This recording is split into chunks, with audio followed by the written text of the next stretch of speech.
Good evening, happy Saturday.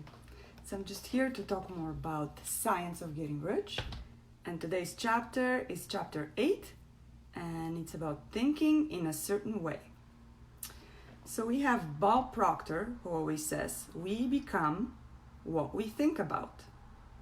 And then Bob Proctor says that late Dr. Ken Furley said that 2% of people think, 3% of people think that they think, and 95% of people don't ever want to think. But we all think that we think, right? That barely anybody thinks. If you put thoughts together, you actually form an idea. And ideas are usually from the outside world. So when we say, I think this, I think that, we're basically repeating what we've heard on TV, on the radio. We are repeating things that happen to us from the outside world, right? So in this book, chapter 8, Thinking in a Certain Way to Get Rich, you must form a clear and definite mental picture of what you want. You cannot transmit an idea unless you have it yourself. You must have it before you can give it.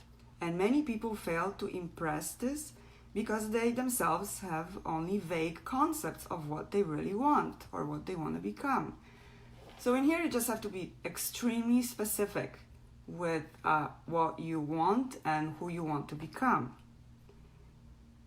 It's not enough that you should have a general desire for wealth to go with it. Everybody has desires.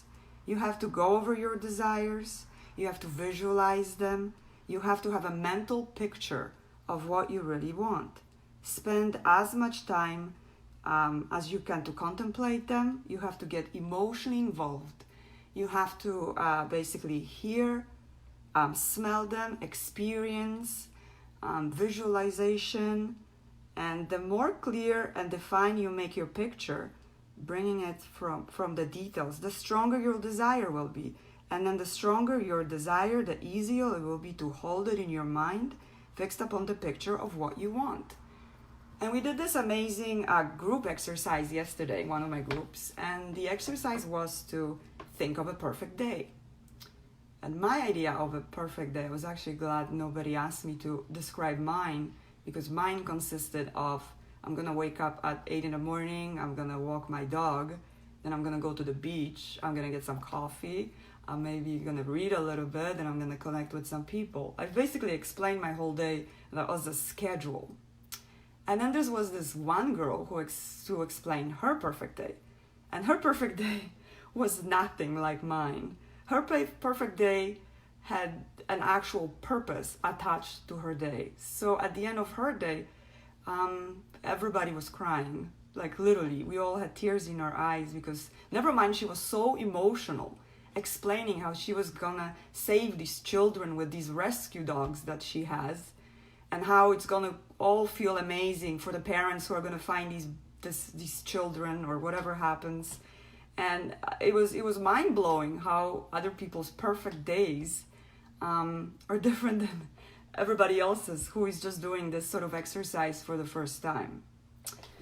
So then they say, behind your clear vision must be the purpose to realize it. So that's exactly what this girl had. She had a purpose. My perfect day was just a perfect schedule of a perfect day. And behind this purpose must be faith. So you must, when you're visualizing your perfect day, you must already feel everything as if it was already happening to you. See the things you want as if they were actually already yours. See yourself as owning and using them. Make use of them in imagination, just as you will use them when they are your tangible possessions. Dwell on them, and then they will manifest. You do not make this impression by repeating strings of words. So you don't just, if you, let's say, want a bicycle, you just don't go and say, oh, I just want this thing, and I want this house, or I want a bicycle, I want something. You have to literally have faith that it will happen. Put yourself, put your imagination into work. So you already are in that house. You already have things set up in a certain way. You already have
get there.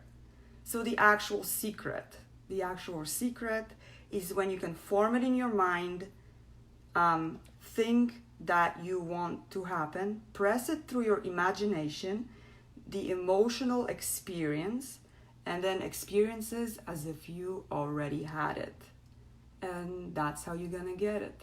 And I know it's not easy to do. That's why I think the exercise is like the perfect day,